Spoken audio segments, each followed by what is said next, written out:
What happens when the person controlling your home allegedly become the person you fear the most?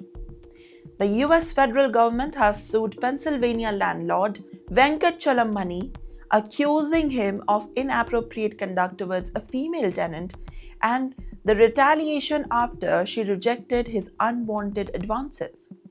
But this case is now bigger than just one landlord and one tenant. According to the lawsuit filed in the federal court, Mani allegedly made unwanted advances towards the women, including inappropriate touching. And when they refused, and this is where the allegations take a more troubling turn.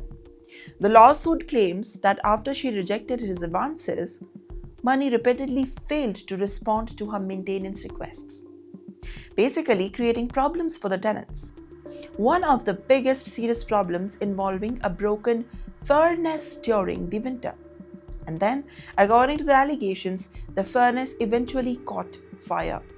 But the dispute did not remain a private landlord-tenant battle.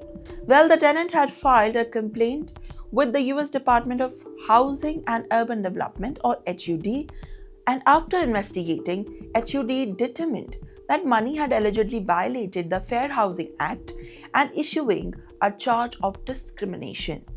And yet, the case did not end there.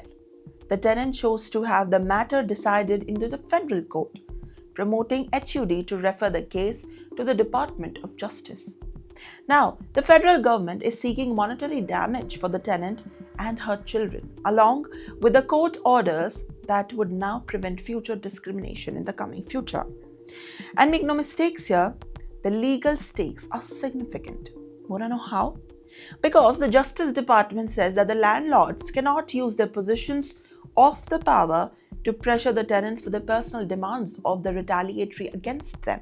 And officials are making it clear that inappropriate conduct in housing can trigger a federal enforcement. However, there is another important point. These are allegations contained into a federal lawsuit, not a final court finding, and Mani will have the opportunity to respond to the claims that the case moves forward. But the message from the Washington is already clear. A rental agreement is supposed to provide a home, not to put a tenant into a position where refusing unwanted advances could now allegedly affect the basic services and the safety, at any cost.